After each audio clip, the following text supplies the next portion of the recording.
अपने नाज़रीन को यहाँ पर हम अहम खबर दें। Army chief general Qamar Javed Bajwa जल्द क्वेटा रवाना होंगे। ज़राए के मुताबिक आर्मी चीफ वज़ीर आज़म की रवानगी का इंतज़ार नहीं करेंगे और ये बताया जा रहा है ज़राए से कि army chief general Qamar Javed Bajwa जल्द क्वेटा के लिए रवाना होंगे। इसी पर हम बात करेंगे। डिप्टी ब्यूरो चीफ इस्लामाबाद एजाज़ अहमद हमारे साथ मौजूद हैं। एजाज़, इस डेवलपमेंट से मुतालिक अपडेट कीजिएगा। जी, क्वेटा धरने में अब से कुछ देर पहले जो वफाकी वज़रा और डिप्टी स्पीकर की जानिब से ये तासुर दिया गया है कि army chief general Qamar Javed Bajwa जो आज ही बहरीन से, माफ कीजिएगा, गुज़िश्ता रोज बहरीन से वापस पहुंचे हैं, वो वज़ीर आज़म के हमरा क्वेटा पहुंचेंगे। तो हमारे ज़राए में इस तासुर को रद्द किया है और उनका ये कहना है कि army chief general Qamar Javed Bajwa Quetta का दौरा जरूर करेंगे और वो शोधा के लवाहिकीन के जख्मों पर नजर भी रखेंगे, लेकिन वज़ीर आज़म के साथ वो क्वेटा नहीं जा रहे हैं। वो बहुत जल्द क्वेटा पहुंचेंगे और फिर मुतासरीन से भी मिलेंगे और उनके जख्मों पर मरहम रखेंगे।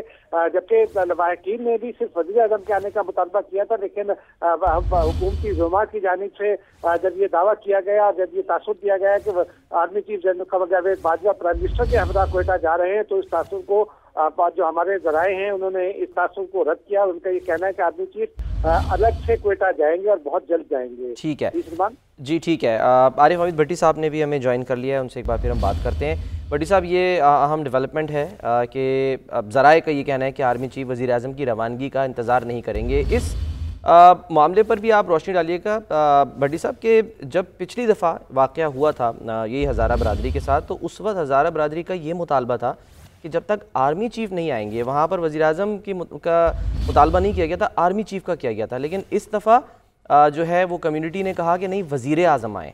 इस पर भी रोशनी डालिएगा।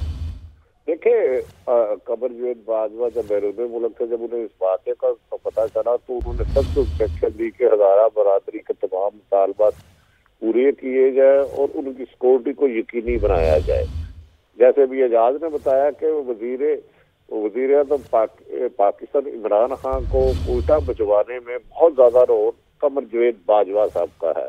उन्होंने मौजूदा सूरत हाल से प्राइम मिनिस्टर ऑफ पाकिस्तान को आगाह किया। उन्होंने कहा कि ये जो हज़ारा कम्युनिटी के साथ ज्यादती हुई है और इस किस्म की जो पूरे पाकिस्तान में ये फैल रहा है, तो कहा जा रहा है कि आर्मी चीफ ने वज़ीर आज़म पाकिस्तान के जाने से पहले फैसला कर लिया था कि वो क्वेटा जा रहे हैं और उनका तो जहाज तैयार हो चुका है और उनका अरेंजमेंट भी कर लिया गया है और वज़ीर आज़म के साथ भी वो खुद भी जाएंगे। वहाँ वो कोर कमांडर और हसास अदारों के साथ मीटिंग करेंगे और हज़ारा बरादरी समेत बलोचिस्तान की सिक्योरिटी को फूल प्रूफ बनाने के लिए हम हदायत जारी करेंगे। जबकि शोहदा कमेटी के बुरसा से भी वो मुलाकात करेंगे और इस बारे में उनका शेड्यूल तय हो चुका है और हसास अदारों ने उनके इंतजाम मुकम्मल कर लिए और कहा जा रहा है कि किसी भी वक्त आर्मी चीफ कमर जावेद बाजवा अपने दो दीगर जनरल के साथ जाएंगे और कोर कमांड क्वेटा के ऑफिस में या किसी दीगर जगह में लवाकीन से मुलाकात करेंगे और उनका फैसला वज़ीर आज़म के जाने से पहले कमर जावेद ने क्वेटा रवानगी का जाने का फैसला कर लिया था। अच्छा भट्ट साहब, अली जैदी साहब जब गुफ्तगू कर रहे थे वहाँ शोहदा कमेटी के मेंबरान के साथ, तो उन्होंने ये कहा कि आज तक हुकूमतों ने सिर्फ वादे किए हैं हज़ारा कम्युनिटी के साथ, लेकिन किसी ने कभी तहरीरी मुआहदा नहीं किया। और इस बार हम देख रहे हैं कि एक तहरीरी मुआहदा भी हुआ है जिसके काफ़ी सारे नुकात पर इत्तेफाक भी है। आप क्या समझते हैं, कितना सीरियस है ये और इस पर किस हद तक अमल दरामद होता देखेंगे हम? देखिए, बलूचिस्तान में बाद ऐसे शवाहिद मिल चुके हैं कि भारत वहाँ दहशत गर्दी में मुलव्वस है और हज़ारा बरादरी के हमारे बहुत सारे भाइयों को पहले भी शहीद किया है और ये तकरीबन 25 साल से है। और इस सिलसिले में आर्मी चीफ इन तमाम हालात से आगाह थे और उन्होंने एक अलग से उनकी सिक्योरिटी के लिए एक मजीद फोर्स तैनात करने का हुक्म दिया है और तवक्को की जा रही है कि आइंदा इस किस्म के सानेयात से बचा जा सके और बलूचिस्तान के रिहायशी और खसूसन हज़ारा कम्युनिटी के साथ जो नाइंसाफी और जुल्म की एक तवील दास्तान है, इसका खात्मा किया जा सके और उनकी सिक्योरिटी को यकीनी बनाया जा सके। तो मेरा ख्याल है कि इंशाअल्लाह ताला हमें उम्मीद अच्छे की करनी चाहिए और आर्मी चीफ ने हमारी इतलात के मुताबिक अहम एजेंसियों को कहा है कि वो 7 दिन के अंदर अंदर इन दहशत गर्दों का न सिर्फ सुराख लगाए बल्कि उनको पकड़ के कानून के मुताबिक सजाएं दे। हमें उम्मीद की जाती है कि आर्मी चीफ के इन हकामात के बाद बलूचिस्तान में मजीद अमन कायम रहेगा। बड़ी साहब, वो जो मैंने भी एक सवाल किया था कि क्या वजह रही है आपके ख्याल में कि इस मरतबा, क्योंकि आखिरी बार जब था तो आर्मी चीफ को जो है वो कहा जा रहा था, यानी उनसे दरख्वास्त की जा रही थी, मुतालबा किया गया कि वो आएंगे तो ये जो है वो मामला मंतकी अंजाम को पहुँचेगा या धरना ख़त्म होगा। लेकिन इस मरतबा आर्मी चीफ के लिए नहीं कहा गया, बल्कि वज़ीर आज़म इमरान खान के लिए कहा गया कि वो यहाँ पर आए। देखिए सलमान, इसमें कुछ दूसरे शरपसंद अनासर भी शामिल हैं।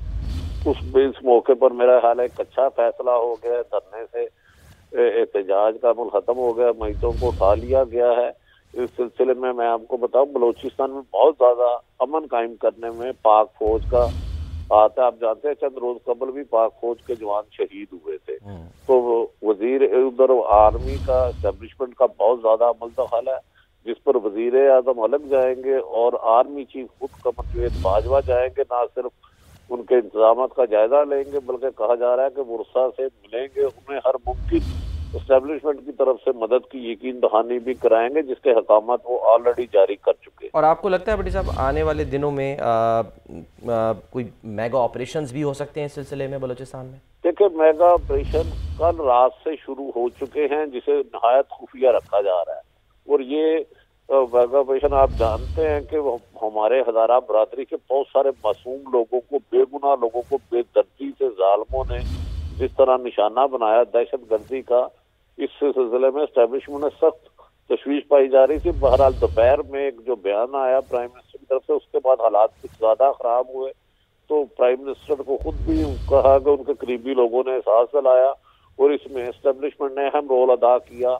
और ये मेरी इतलात के मुताबिक इस धरने को खत्म करने में एस्टेब्लिशमेंट का बहुत नुमाया किरदार है। हुकूमत के साथ साथ वज़ीर आज़म के किरदार के साथ साथ एस्टेब्लिशमेंट का अहम रोल है इस धरने को खत्म करने और मैयतों के दफनाने का। ताहम कहा जा रहा है कि अब हजारा बरादरी की हिफाजत को फूल प्रूफ बनाने के लिए तमाम मुमकिन इकदाम किए जाए। और बड़ी साहब, जो बकौल हुकूमत के बाज़ अनासिर इस मामले को गलत रंग देने की या सियासी रंग देने की कोशिश कर रहे थे, आपको लगता है कि उनकी भी सुबकी होगी अब इस मामले के बाद? देखिए, कुछ लोग बड़ी बदकिस्मती है, चाह रहे थे कि ये धरना खत्म ना हो, बल्कि ये पूरे पाकिस्तान में धरना फैल जाए। आपने देखा होगा आज पाकिस्तान के मुख्तलिफ शहरों में इस हजारा बरादरी की हमदर्दी के लिए हर आंख अश्कबार थी और उन्होंने एहतजाज किया और ब्लॉक हुआ। और यकीनी बात है, जो शरपसंद लोग अगर चाहते थे कि ये धरना जारी रहे और पाकिस्तान का अमन तबाह हो, मैं समझता हूँ कमर जवेद बाजवा साहब और प्राइम मिनिस्टर ऑफ पाकिस्तान ने पाकिस्तान को बहुत बड़ी तबाही से बचा लिया है। इंटेलिजेंस अदारों को कुछ और भी इंफॉर्मेशन थी कि इस एहतजाज के दौरान कोई दुश्मन मुल्क कोई भी बड़ा नुकसान कर सकता है, जिसकी वजह से पाकिस्तान का अमन तबाह हो। बहरहाल कमर जवेद बाजवा का किरदार इसमें काबिल तहसीन है और फौज का खसूसन काबिल तहसीन है। और प्राइम मिनिस्टर ने भी एस्टेब्लिशमेंट की बात और अपने क्रिश्चियन कैबिनेट के लोगों की बात मान के जाने का फैसला किया, जिससे यकीनन हजारा बरादरी के दोस्तों के गम में थोड़ी सी कमी वाक़या होगी। बट साहब, वफाकी हुकूमत भी अपना किरदार अदा कर रही है, फौज भी अपना किरदार अदा कर रही है। आने वाले दिनों में बलूचिस्तान हुकूमत पर कितनी जिम्मेदारी आयद होगी तमाम तर मामलात को देखने के लिए? देखिए, सबसे ज्यादा जिम्मेदारी उन पर होगी। उन्हें हजारा बरादरी के साथ 25-30 साल से जुल्म और नाइंसाफी की एक तवील दास्तान है। उन लोगों को तालीम के अखराजात उठाने होंगे, जो लोग शहीद हो चुके हैं हजारा बरादरी के हमारे भाई, उनकी फैमिली को रोजगार देना होगा, नौकरियां देना होंगी और उनके सिक्योरिटी को फूल प्रूफ बनाया होगा।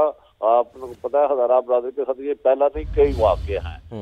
मेरी इतलात के मुताबिक प्राइम मिनिस्टर पाकिस्तान और आर्मी चीफ ने स्पेशली अहकाम जारी किए हैं कि जब ये अपने मजालिस से या कहीं जाए तो इनको फूल प्रूफ आर्मी की सिक्योरिटी फराहम की जाए, ताकि शरपसंद या कोई दहशतगर्द अपने ज़ायद में कामयाब ना हो सके। तो इस सिलसिले में वज़ीर आला बलूचिस्तान कमाल साहब को एक खसूसी इस पर तवज्जो देना होगी और हुकूमत को हदायत करना होगी कि आइंदा शरपसंद अनासरों के खिलाफ बड़े पैमाने पर ऑपरेशन किया जाए, उन्हें गिरफ्तार किया जाए, ताकि बेगुनाह लोगों की शहादतों का सिलसिला खत्म हो। लेकिन बट साहब, हम देख रहे हैं कि वसाइल से माला माल होने के बावजूद बलूचिस्तान में फंड्स की भी कमी का सामना करना पड़ता है। अभी जब बात हो रही थी तो ये कहा जा रहा था कि सिक्योरिटी फोर्सेस की ट्रेनिंग के लिए, पुलिस की ट्रेनिंग के लिए भी वहाँ पर काफ़ी मुश्किलात का सामना होता है, जिसकी वजह से ये सिक्योरिटी के मसाइल भी सामने आते हैं। और उसके साथ साथ फिर गुर्बत बहुत ज़्यादा है, तालीम की कमी है, पानी की कमी है, बहुत सारे मसाइल हैं जिन्हें हल करना है। इसमें वफाक कितनी मदद कर सकता है बलूचिस्तान की? देखिए, वफाक को टॉप प्रायोरिटी बलूचिस्तान को देना होगी। वफाक में हमेशा सूबों को करोड़ों अरबों का फंड मिलता है, लेकिन इसे मुकम्मल नहीं लगाया जाता। बलूचिस्तान में बाद शहर ऐसे हैं कि 300-400 किलोमीटर में कोई हॉस्पिटल ही नहीं है। इन्हें उन पर खुसूसन एजुकेशन पर तवज्जो देना होगी, हॉस्पिटल बनाने होंगे, सड़कें बनाने होंगी, और जो लोग शर्मपसंद मनासर है उनके खिलाफ कार्रवाई करनी होगी। अगर बलूचिस्तान को अब इग्नोर किया गया तो मेरा ख्याल है नाकाबिल तलाफी नुकसान हो सकता है। और बलूचिस्तान और वफाक हुकूमत की जिम्मेदारी है कि बलूचिस्तान की महरूमियों को दूर किया जाए, तरक्याती काम किए जाए, उन लोगों को रोजगार दिया जाए, तालीम और सेहत की सहूलतों को यकीनी बनाया जाए। पाकिस्तान को इकट्ठा न रखने के लिए मेरा ख्याल है बलूचिस्तान हुकूमत, वफाकी और सूबाई हुकूमत की खुसूसी तवज्जो इसकी दरकार होगी। और इसमें ज़ाहिर है, जैसे आपने कहा भट्टी साहब की सिक्योरिटी जो है उसे बेहतर से बेहतर बनाना होगा। ये कितनी तशवीश की बात है कि इस वाक़े की ज़िम्मेदारी दाइश ने कबूल की। माजी में तो हुकूमतें ये कहती रहीं कि जी यहाँ पर पाकिस्तान में दाइश का कोई भी वजूद नहीं है, लेकिन इस वाक़े की ज़िम्मेदारी तो कबूल की गई। देखिए, दाइश और एक और तंजीम थी जिन्होंने यकीनन हमारे हज़ारा बरादरी के बेशुमार लोगों को शहीद किया। अब इन दहशत गर्दों को कुफ्र करदार तक पहुँचाना होगा, इब्बतनाक सजाएं देने होगी।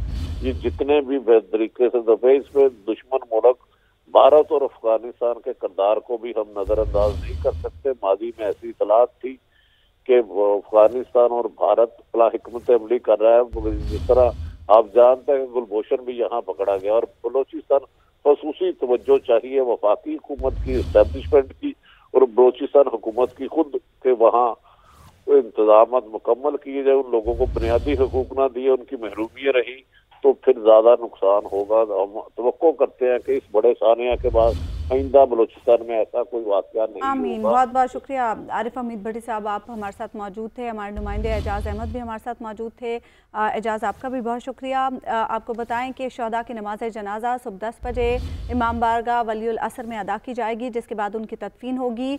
और शहदा कमेटी की जानिब से धरना ख़त्म करने का ऐलान किया गया, जिसके बाद मुल्क के दीगर शहरों में भी जहाँ जहाँ धरने दिए जा रहे थे, कराची में भी 29 से ज़ायद मकामात पर धरने दिए जा रहे थे, लाहौर में भी हमने देखा मुख्तलिफ मकामात पर धरने जारी थे, मुल्तान में भी धरने जारी थे। उन तमाम मकामात पर से धरने ख़त्म करने का ऐलान कर दिया गया है और लोग अब अपने घरों को जाना शुरू हो गए हैं। आर्मी चीफ के हवाले से भी ये खबर सामने आ रही है कि वो वज़ीर आज़म की रवानगी का इंतज़ार नहीं करेंगे और अल-अहदा से वो कोयटा पहुँचेंगे, जहाँ पर वो सानह मच के जो मुतासरीन हैं उनसे इज़हार ताज़ियत भी करेंगे, उनके मुतालबात भी सुनेंगे और वज़ीर आज़म भी शहदा की तदफीन के बाद कोयटा पहुँचेंगे।